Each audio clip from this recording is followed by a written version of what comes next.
네, 오늘 본문 말씀을 가지고 가정을 지키는 원리라는 제목으로 함께 말씀을 나누겠습니다. 많은 분이 효사상을 불교나 유교에서 비롯되었다라고 생각하십니다. 그런데 사실 우리나라는 불교나 유교가 들어오기 전부터 이미 엄격하고 매우 훌륭한 효사상을 가지고 있는 민족이었습니다. 예를 들어서 삼국시대에 충과 효를 위해 목숨을 바쳤던 화랑들의 이야기, 또 고려 때에 효를 권장하기 위해 세워진 정표들도 많지요. 또는 여러 구전 이야기에서도 이 효에 관한 얘기를 찾아볼 수 있는데 특별히 심청전은 효를 강조하는 대표적인 문학 작품이기도 합니다. 이렇게 우리나라는 예부터 효를 굉장히 중요하게 생각했던 나라였습니다. 하지만 안타깝게도 요즘은 좀 그렇지 않은 것 같습니다. 그저 어른들이 요구하는 진부한 사상으로 치부되는 바람에 효가 가지고 있는 진정한 의미까지도 퇴색되어 버린 경향이 있지요. 효는 진부한 전통 사상이 아니라 예나 지금이나 세월을 뛰어넘어 사회를 지탱하고 가족을 지켜주는 질서입니다. 여러분, 효가 무너진 가정을 보십시오. 결코 행복한 가정이 없습니다. 모르겠습니다. 제가 뭐 다 아는 거는 아니겠지만 그래서 단언할 수는 없습니다만 제 주위를 보면은 부모에게 효도하지 않는 가정이 평안하고 행복한 가정은 없더라고요. 효가 가정을 건강하게 지탱하는 질서라고 말씀드린 이유는 이 효를 통해 그 가정의 그 가족들의 관계가 얼마나 건강하게 세워져 있는가를 알 수 있기 때문입니다. 자, 여러분 생각해 보세요. 효를 일방적으로 강요한다고 되겠습니까? 강요한다고 되는 것은 아니죠. 물론 형식적으로 할 수 있을지는 모르겠습니다만 그러나 그 마음의 진정성은 담기지 않을 겁니다. 효는 서로 존중해야 가능한 것입니다. 그렇기 때문에 부모와의 관계, 자녀와의 관계가 바르게 세워져야 가능한 것이죠. 그렇게 효가 없다라는 건 사실은 가족 간의 관계와 또는 질서가 무너졌다라는 뜻도 됩니다. 이렇게 효에 관한 얘기는 사실은 진부한 얘기가 아니라 또 단순히 전통을 지키자 그런 이야기가 아니라 효는 현재 내 가정에 관한 이야기고 더 나아가서 가족 간의 관계와 그리고 질서에 관한 매우 중요한 진리입니다. 요즘 보면 젊은 사람들은 효를 의무 정도로만 생각하지요. 나를 낳아주신 부모에 대한 그 의무적 보답, 뭐 요 정도만 생각을 합니다. 그러나 효는 성경이 말하고 있는 매우 중요한 진리 중에 진리입니다. 하나님께서 말씀하시고 명령하셨기 때문에 진리라고 말씀드리는 거예요. 여러분, 진리가 뭐냐면 하나님께서 이 세상을 창조하실 때에 이 세상이 하나님이 만드신 그 순기능으로 잘 만들어져 가고 흘러갈 수 있도록 세우신 보이지 않고 변하지 않는 법칙을 이야기합니다. 그래서 이 진리가 무너지면은요, 세상의 질서가 무너지고 문제가 생기기 시작합니다. 그래서 효가 사라질수록 가정이 흔들릴 수밖에 없고요. 그 가정에 그 관계에 갈등이 존재할 수밖에 없는 겁니다. 왜? 진리니까요. 우리가 효를 실천해야 되는 이유는 여러 가지가 있습니다. 그러나 분명한 것은 하나님께서 우리에게 명령하신 것이고 진리로 주신 것이기 때문이죠. 여러분, 10계명 중에 5계명이 무엇입니까? 눈치가 훌륭하십니다. 네, 이쯤 되면 그냥 딱 눈치로 요런 거 같다. 네, 요렇게도 충분히 알 수 있을 만한 거죠. 네, 5계명은 내 부모를 공경하라. 여러분, 이 10계명을 관계적 측면에서 바라보면 두 가지 분류할 수 있습니다. 첫 번째로는 1계명부터 4계명인데요. 이거는 하나님과의 관계에서 필요한 계명이고요. 5계명부터 10계명은 사람과의 관계에서 필요한 계명입니다. 그런데 사람과의 관계에서 필요한 계명 중에 가장 첫 번째에 놓인 것이 바로 부모를 공경하라입니다. 왜 첫 번째 나왔을까요? 물론 중요하기 때문에 첫 번째 나온 것이지만 사람과의 관계에서 가장 중요한 것은 바로 부모와의 관계이며 사람이 태어나서 가장 처음으로 맺는 인간관계가 바로 부모와의 관계입니다. 자녀들은 부모에게서 모든 것을 받죠. 부모의 정신, 그리고 세계, 관점, 사회, 생활 모든 것들은 부모에게서 영향을 받습니다. 그 영향을 가지고 사회를 살아가고 사람들과 관계를 맺고 대화를 하고 자아가 형성되고 하나님을 알아가게 되죠. 그래서 무엇보다 공경하는 것, 부모를 공경하는 것이 가장 첫 번째 계명으로 놓인 것입니다. 그만큼 중요하다라는 거죠. 그런가 하면 레위기 19장 3절을 보면 너희 각 사람은 부모를 경외하고 나의 안식일을 지키라. 나는 너희의 하나님 여호와이니라 라고 말씀하세요. 다시 말하면 하나님께서는 이 부모를 공경하는 것과 부모를 경외하는 것과 하나님을 경외하는 것을 동일선상에 두신 겁니다. 동일선상에 두실 만큼 매우 중요하다라고 말씀하시는 거죠. 제가 지난주에도 말씀을 드렸습니다마는 우리 부모들은 하나님을 보여주는 존재입니다. 전지전능해야 된다라는 뜻이 아니라 부모를 통해서 우리 자녀들이 하나님을 알고 하나님을 배우고 하나님을 들을 수 있어야 한다라는 것이죠. 자녀는 부모를 통해서 하나님을 투영하게 됩니다. 그래서 여러분 우리 신앙생활도 마찬가지겠습니다마는 나의 부모가 굉장히 엄격하면은요 엄격한 하나님을 만나요. 나의 부모가 굉장히 부드러우면 부드러운 하나님을 만나요. 그것도 참 신기합니다. 근데 그럴 정도로 우리 부모들은 하나님을 보여주는 투영을 하게 되는 것입니다. 그래서 내 자녀들에게 하나님이 어떤 분인지 피부로 오감으로 느끼게 하는 것이죠. 자녀에게 부모는 보이는 하나님입니다. 따라서 합시다. 부모는 보이는 하나님이다. 하나님과의 연결고리가 된다라는 겁니다. 하나님께서 효를 중요하게 생각하신 이유가 바로 여기에 있는 거예요. 그런데 오늘 본문에서는 이 효를 중요하게 생각하시는 또 다른 이유를 우리에게 말씀을 해주시고 있는데요. 오늘 본문 말씀을 보면은 하나님을 마음에 두기 싫어하는 자들의 특징을 이야기하십니다. 마음에 두기 싫어하는 자들. 하나님을 마음에 두기 싫어하는 자들이란 하나님을 인정하지 않고 하나님을 거부하는 사람들을 이야기하는 것이죠. 하나님의 존재를 믿지 않는 사람들입니다. 자, 그 하나님을 인정하지 않는 세대, 그 사람들의 특징을 우리가 함께 볼게요. 본문 29절로 보면은 불의가 있고요, 추악이 있고 탐욕이 있고 악의가 가득하고 시기가 있고 살인이 있고 분쟁이 있고 사기가 있고 악독이 가득하고 수군수군하고 비방하고. 자, 이 부분은 좀 짚고 넘어갈게요. 여러분, 수군수군하고 비방하는 것은 하나님을 모르고 거부하는 자들의 특징입니다. 교회는 이런 게 있어서는 안 돼요. 그거는 교회 공동체를 무너뜨리는 것이고 그것은 내가 하나님을 하나님으로 인정하지 않는다라고 자기 자신을 드러내는 매우 지혜 없는 일이나 마찬가지입니다. 그러니까 무지한 짓이에요. 수군수군하지 마십시오. 비방하지 마십시오. 그거는 하나님을 모르는 자들이 하는 겁니다. 자, 넘어가서 교만과 악을 도모하고 그 다음에 뭐가 나오냐면 부모를 거역하는 것이 나옵니다. 자, 우리가 이거를 들어보면은 지금 우리가 살고 있는 세대와 굉장히 흡사하다라는 생각이 들죠.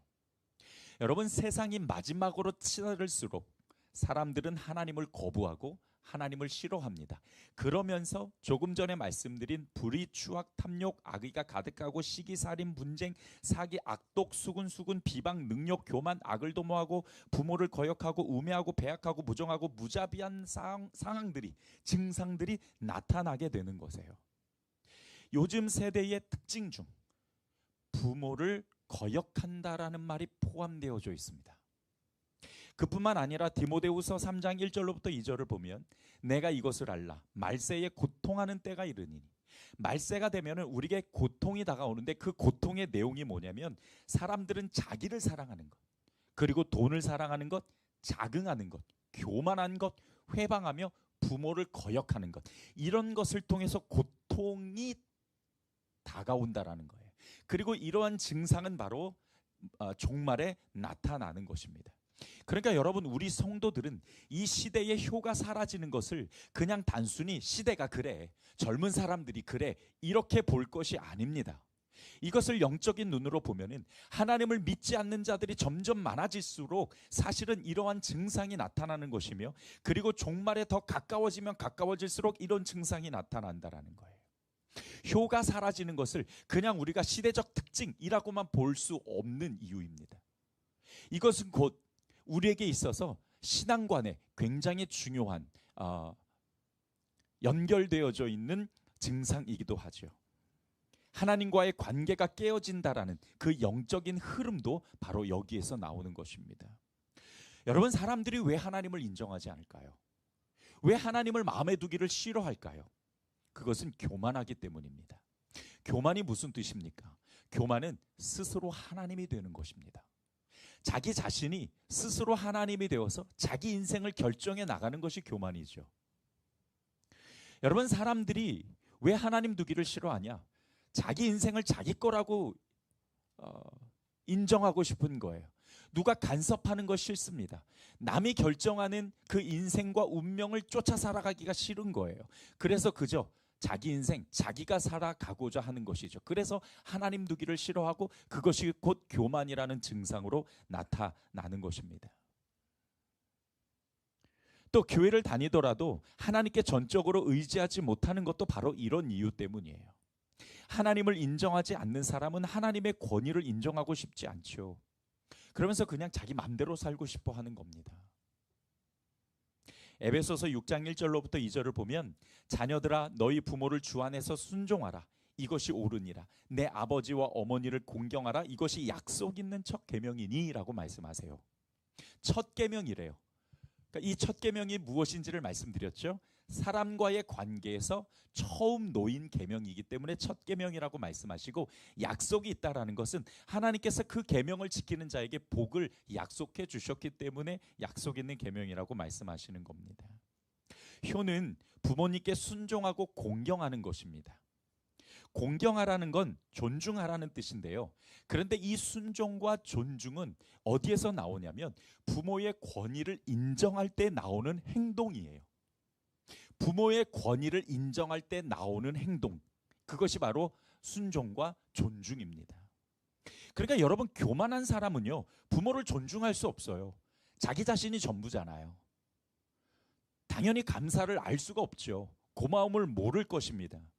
교만은 자신이 하나님이 되어버리고 자기가 제일 아닙니까? 그러니까 부모에 대한 존중과 공경도 있을 리가 없는 거지요. 하나님께서는요, 모든 부모에게 권위를 주셨습니다. 이 권위를 왜 주셨냐면 가정을 작은 천국으로 만들라고, 그 자녀들에게 좋은 영향력을 끼치라고, 하나님이 누군지를 알려주라고 부모에게 권위를 주셨어요. 그래서 지난주에는 그 부모의 영향력이라고 말씀을 드렸습니다. 이 권위를 어떻게 사용하느냐에 따라서 그 가정이 행복하기도 하고 반대로 불행하기도 하죠. 여러분, 부모의 권위 아래 건강하게 자란 자녀는 겸손과 절제와 자기 다스리는 법을 배울 수 있다라고 이야기를 합니다. 이거는 충분히 성경에서도 말씀하시는 것이지만 가정학자들도 그렇게 이야기를 해요. 여러분, 요즘 아이들을 보면은 겸손이 참 어렵죠. 절제도 잘 안 되고요. 자기 다스리는 건 더더욱 안 됩니다. 부모가 권위를 세우지 않았기 때문이에요. 요즘 부모님들은 친구가 되어주는 건 정말 잘하세요. 그런데 부모의 권위는 잘 생각하지 않아요. 왜냐하면 워낙 우리 세대가 그 부모의 잘못된 권위 아래에서 눌리면서 살았기 때문에 그것을 내가 경험하고 나니까 내 자식은 그러면 안 된다라고 권위를 아예 버려버렸습니다. 그런데 그러면 안 됩니다. 부모의 권위가 없으면 자녀들은 겸손과 절제와 자기 다스리는 법을 배울 수가 없어요.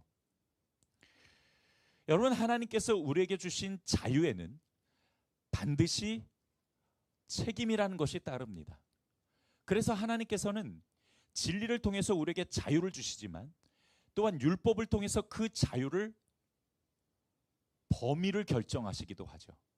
그러니까 사람은 자유만 있으면 안 됩니다. 그 자유와 더불어서 스스로 책임감을 가질 수 있는 범위도 배워야 돼요. 이 부모들이 가지고 있는 권위는 바로 그 자유와 더불어서 우리 아이들에게 범위를 가르쳐 주는 겁니다. 어디까지 가야 되고 어디는 가야 되지 않는, 바로 그것을 통해서 절제를 배우고 자신을 다스리는 법을 배우며 그 권위를 통해서 자신이 스스로 비우는 겸손을, 낮추는 겸손을 배우게 되는 것이죠. 뿐만 아니라 후에는 이것이 하나님의 권위를 인정하는 것도 알게 됩니다. 그래서 부모의 권위는 곧 하나님의 권위를 인정하게 되는 신앙의 기초도 마련되는 것이죠. 그러나 우리 부모들은 이 권위를 함부로 사용해서는 안 됩니다. 부모의 권위는 어떻게 사용하느냐에 따라서 그 가정이 순기능으로 흘러갈 수도 있고 역기능으로 흘러갈 수도 있는 거예요. 예를 들어서 부모의 권위를 무력이나 억지나 고집이나 또는 자기 기준으로 세워가면 그 가정은 무기력해집니다. 무질서해져요. 역기능이 존재하게 됩니다. 그 역기능은 결국 관계를 파괴하게 되고 결국 자녀들에게 분노의 감정을 만들게 되는 거죠. 그래서 이 권위를 우리는 성경적으로 잘 활용해야 됩니다. 이 권위는 하나님께서 주신 것입니다. 그렇기 때문에 이 권위를 가지고 우리 아이들이 하나님이 주신 길을 잘 찾아갈 수 있도록 내가 예수 그리스도의 사랑과 그 내가 성숙해가는 그 성품을 우리 아이들에게 활용해서 그 권위가 나타나게 해야 된다는 거죠. 그래야 그것이 우리 자녀들에게 순기능으로 작용할 수 있게 되는 겁니다. 만약에 이 권위가 잘못 사용되어지면 당연히 그 가정은 역기능적 가정이 되죠. 역기능적 가정이 될 때 그 아이는 성인 아이로 자라나게 됩니다. 여러분 성인 아이 많이 들어보셨죠? 몸은 성인인데 마음은 아이로 그냥 멈춰버려 있는 겁니다. 그래서 자신을 절제하지도 못하고 자신의 마음을 다스리지도 못하고 겸손하지도 못한 그런 모습을 가지게 되는 거죠. 어떤 자녀들은 부모의 권위를 잘못 사용하는 바람에 원망하는 자녀들도 있습니다. 내가 부모 때문에 이렇게 불행하게 됐다고, 내가 부모 때문에 이렇게 힘들게 살고 있다고 그렇게 생각하는 자녀들도 더러 있어요. 아직 부모의 관계가 회복되지 않는 사람들인 거죠. 아마 우리 가운데서도 분명히 있을 겁니다. 목사님, 저는 아직 부모를 인정할 수 없습니다. 부모가 나를 너무 힘들게 했기 때문에 그 권위를 나는 인정할 수 없습니다 라고 생각하시는 분도 분명히 계실 거예요. 어떻게 해야 될까요? 영원히 부모를 그렇게 원망하며 살아야 될까요? 아닙니다. 하나님은 그렇게 만들지 않으세요. 비록 부모로 인해 불행한 삶을 살게 됐다라고 느끼는 것이 있다 할지라도 하나님께서는 그 영혼을 진정한 인격적인 아버지로 만나 주셔서 그 우리가 가지고 있는 아픔과 부모로부터 받은 상처도 치료해 주시더라는 거죠. 저도 성인 아이였습니다. 저희 아버지가 목사님이셨지만 기성세대들은 참 가정을 버려두고 목회하는 것을 굉장히 선호하는 경향이 있었어요. 성도들도 그게 당연한 거라고 생각을 합니다. 그런데 성경은 자기 가정을 돌보지 못한 자는 믿지 않는 자보다 더 악한다라고 분명히 말씀하셨음에도 불구하고 가정을 왜 이렇게 돌보지 않으셨는지 몰라요. 저도 그 피해자 중 하나입니다.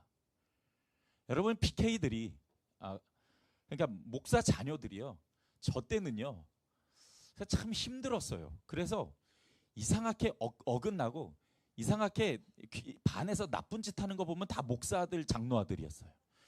이게 저도 목사들이었는데 전 나쁜 짓은 별로 하지 않았습니다만, 그러나 사실 저도 굉장히 건강하지 못한 자녀였습니다. 제가 이제 그 심리학을 공부하면서 그 심리학 안에 성인 아이 체크하는 리스트가 있어요. 제가 그 리스트를 체크하면서 많이 울었어요. 이럴 수가. 나는 내가 잘 자랐다고 생각했는데, 잘 살았다고 생각했는데 그게 아니구나. 그 성인 아이 리스트를 30몇 개가 되는데 그 중에서 80%가 제가 해당됐습니다. 얼마나 힘겹고 그리고 얼마나 많이 울었는지. 그러면서 하나님께서 저 자신을 보게 하셨어요. 그리고 하나님께서 친히 그 말씀을 통해 저를 만지시고 그리고 저를 치료하시기 시작하는데, 비록 육적 부모는 저한테 잘 못했지만, 그 권위를 잘못 사용했지만, 그러나 나의 진정한 영적 아버지는 나를 인격적으로 만나주시고 나를 만지시고 치료하시더라는 거죠. 제가 그 내용을 다 말씀드릴 수는 없지만 결론적으로는 하나님께서 내 안에 있는 것들을 치료하시더라는 거죠. 혹시 이미 자녀와의 관계가 깨져서 돌이킬 수 없는 분이 계십니까? 부모의 권위를 잘 사용했었어야 되는데 내가 몰라서 그런 분이 계십니까? 여러분, 자녀에게 사과해 주세요. 내가 몰랐다고, 내가 이 권위를 잘 사용해야 되는데 너무 잘못 사용해서 내가 너를 힘들게 했노라, 사과하셔야 합니다. 제가 그 상처와 아픔을 가지고 살아갈 때에 어느 날 저희 아버지가 그럴 뿐이 아니시거든요. 근데 이분이 그럴 뿐이 아닌데 어느 날 저를 불러다가 그렇게 말씀을 하세요. 은기야, 미안해. 그런데요, 참 이 부모의 사과는요, 세월이 필요 없어요. 그동안 너무 힘들었던 그 감정들과 생채기가 싹 하고 내려가더라고요. 그리고 그때부터 저희 아버지는 볼 때마다 미안하다, 미안하다를 늘 반복하세요.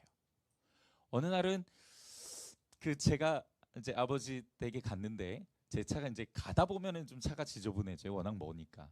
먼지가 뿌옇게 꼈는데 이제 세차를 해야 되나 말아야 되나 막 그렇게 고민하다가 딱 봤는데 창문에 이렇게 써져 있더라고요. 그 먼지가 뿌옇게 된 창문에 아들 사랑해 이렇게 써져 있더라고요. 얼마나 웃긴지 그냥 말로 하셔도 되는데 그냥 그렇게 써놓는 게 너무 귀엽기도 하고 또 너무 감사하기도 한 거예요. 그런 부모의 권위를 그렇게 아버지께서 사용하시니까 내 안에 있는 그 상처가 아물기 시작하는 겁니다. 하나님만 하셔야 되는 일이 아니에요. 하나님께서 저를 만지기 시작하면서 아버지도 그렇게 저에게 그 권위를 매우 긍정적으로 사용해 주셨습니다. 여러분, 우리 부모는요 완전하지 않아요. 내 기준으로, 내 생각으로 그동안 내 기분에 따라서 내 자녀에게 잘못했던 거 왜 없어요? 많죠. 그렇기 때문에 여러분들의 권위를 사용하셔야 됩니다. 어떻게? 사과로 해주셔야 돼요. 그래야 예전의 모습으로 갈 수는 없지만 그러나 그 관계는 회복할 수가 있습니다. 바로 거기에서부터 진정한 하나님의 사랑을 여러분이 보여주실 수 있는 거죠. 그리고 더 중요한 사실은 이제 더 이상 내 자녀에게 잘못된 원망과 불행을 물려주면 안 된다라는 겁니다. 내 부모에게서 받은 상처 너도 한번 당해봐라.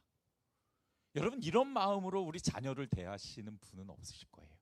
그런데 은근히 또는 나도 모르게 말과 행동에서 그 상처를 내 자녀에게 똑같이 주고 있다라는 거죠. 내 부모에게서 받은 그 상처를 내 다음 세대에 물려주지 않으면 내 당대에 끊어야 돼요. 그렇기 때문에 여러분, 우리 부모들이 우리 자녀들에게 꼭 해줘야 될 미안하다, 사랑한다, 고맙다 해주셔야 되는 겁니다. 그래야 내가 받은 그 상처의 물림을 되물림으로 주지 않아요.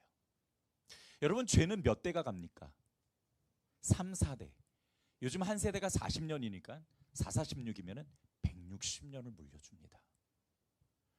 내가 받은 상처, 내 자녀의 자녀의 자녀의 자녀까지 물려줄 이유가 도대체 뭐가 있냐는 거예요. 그렇기 때문에 내 당대에 끊어주는 것이 참 중요합니다. 그것을 위해서 부모의 권위를 사용하자는 거예요. 그리고 우리는 성경적 부모의 권위를 잘 사용해서 내 자녀들이 건강한 삶을 살고 복된 삶을 살아갈 수 있도록 해줘야죠. 신명기 5장 16절을 보면 너는 너의 하나님 여호와의 명한 대로 내 부모를 공경하라. 그리하면 너의 하나님 여호와가 내게 준 땅에서 내가 생명이 길고 복을 누리리라. 우리도 물론 이렇게 살아야 되지만 정말 내 자녀가 나와 좋은 관계를 맺을 수 있도록 권위를 사용하셔서 그가 나를 또한 효를 하게 하고 바로 그 자녀가 장수하면서 복을 누릴 수 있도록 해 주어야죠. 효도하는 자는 장수하며 복을 누립니다. 근데 이 장수를 여러분께서 100살로 딱 끊으시면 안 돼요. 사람마다 다 다르기 때문에 이걸 100살로 끊으면 어느 날 저에게 그렇게 질문하시더라고요. 목사님, 저희 부모님이요, 정말 되게 정말 효자 효녀시거든요. 근데 왜 이렇게 일찍 돌아가셨을까요? 저에게 그런 질문을 던지더라고요. 그래서 되게 난감했습니다. 네가 생각하는 오래 사는 장수는 몇 살이냐 했더니 한 120살은 살아야 되지 않아요? 저희 부모님은 효를 정말 잘 실천하셔서 그 정도는 살아야 되는데, 사람마다 다 그 생의 기간은 하나님이 정하신 것 아니냐.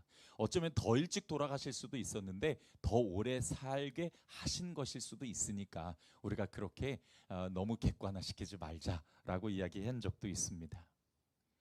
여러분, 효는 단순히 부모와 자식 간의 관계뿐만 아니라 영적으로 하나님과의 관계도 연결되어 있습니다. 우리가 하나님을 아버지라 부르죠. 내 자녀도 하나님을 아버지라 부를 수 있어야 합니다. 그렇기 때문에 우리 부모는 그 부모의 영적 권위를 통해서 하나님이 얼마나 좋으신 분인지, 그가 그 자녀의 삶을 꽉 붙잡고 그 인생과 운명을 좋은 길로 인도하시는 분이라는 것을 아이들에게 이야기해 줄 수 있어야죠. 그 이야기가 여러분의 권위로 통하게 되는 것입니다. 우리가 효를 통해 부모를 존중하고 순종하듯 우리가 하나님의 권위를 인정할 때에 하나님을 존중하고 또 그 말씀에 순종하게 만들어 주는 것입니다. 그래서 하나님은 부모에게 효도하는 것을 너무 중요하게 생각하신 겁니다. 여러분, 효는 우리 자녀들에게 강요하는 것이 아닙니다.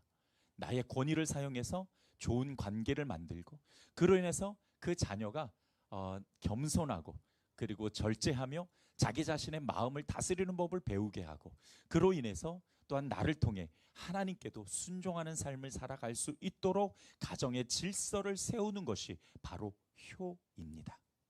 그러면 여러분, 이 효가 우리 가정에 꼭 존재하고 이 진리가 우리 가정을 잘 지탱할 수 있도록 여러분께서 하나님이 되어주시고 또 여러분의 부모에게도 잘 효도를 실천하실 수 있기를 주님의 이름으로 축복합니다. 잠시 기도합니다. 하나님, 감사합니다. 오늘 말씀을 통해서 이제 우리 가정에 왜 효가 존재해야 되는가, 이것이 영적으로 왜 필요하고 하나님께서 왜 진리로 세워두셨는가를 우리가 분명히 알았습니다. 오늘 정말 하나님을 향해서 나아가고자 하는 귀한 성도님들이 부모님에게는 효도를 실천하고 내 자녀에게는 그 권위를 사용해서 관계를 잘 만들어감으로써 내 자녀가 효를 실천하고 또 이 땅에서 장수하고 복된 삶을 누릴 수 있는 믿음의 유산을 물려줄 수 있는 자녀들, 또 믿음의 유산을 물려줄 수 있는 부모들이 될 수 있도록 은혜 베풀어 주시옵소서. 감사드리고 예수님의 이름으로 축복하오며 기도드렸습니다. 아멘.